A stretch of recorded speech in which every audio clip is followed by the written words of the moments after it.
Charan! Ito na ang bagong GCash card ngayon. Panoorin nyo ang aking tutorial video. So, tara! As you can see mga loves, bagong-bagong bihis ang ating GCash card ngayon. Naka-imbose na ang ating mga pangalan. So, tara! Buksan ang inyong GCash account, scroll down, hanapin yung view all. Sige, scroll down pa natin. Ayan. View all, tapos pinutin yung card. Tapos pinutin yung order a card. Send me a card. And then next, kung mapapansin nyo, may payment mo yan na 185. So, punuan lamang po itong mga information na hinihingi ni GCash. Ayan, yung name, contact number, yung mobile number, province, city, municipality, barangay, zip code, etc. etc. So, ito na i-fill out na natin. Ayun, takpan ko lang yung aking information. Iwas-iwas lang tayo sa mga ano dyan, hacker at scammer. So, napakadali lang kasi ilan lang naman yung data na hinihingi sa atin. So, hindi tayo mahihirapan at hindi rin tayo magkakamali dito.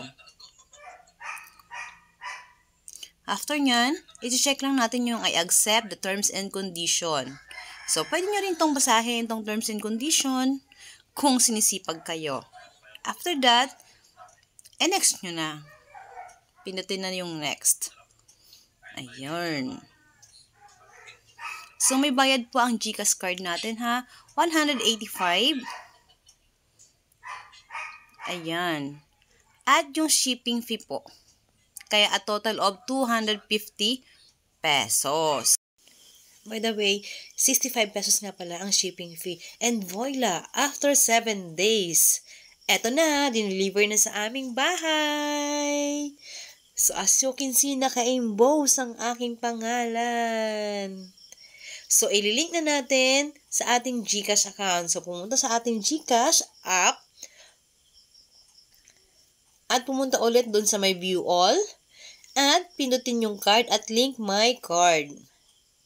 So, magsisend yan ng OTP. Siyempre, ang OTP is for personal use only. So, ayan, ililink na natin.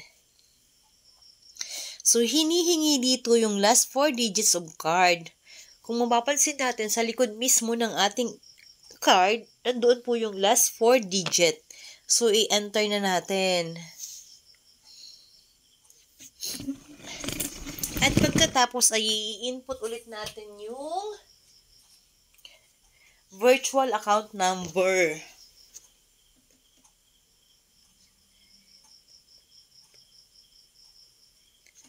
Ang virtual account number ay may 12 na digits. So, i-input rin natin ito. I-make sure lang natin kasi halos yung virtual account number ay halos same digit ang numbers. Kaya, mas maigi i-double check natin.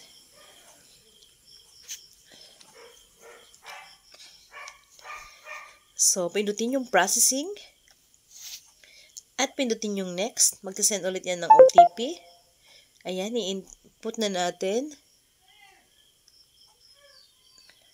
I-input din natin yung hinihinging 6-digit card PIN. So, ito po ay for personal use only. Dapat tayo lang po ang nakakaalam kasi po ito yung ating e-PIN. So, kapag na-input na natin yan, i-confirm ulit. Saka pinutin yung okay. At ayan, successful na po ang ating paglilink. So, yun lamang po. Maraming salamat. Bye-bye. Please don't forget to subscribe, follow my Facebook, and share. Thank you for watching. Bye-bye.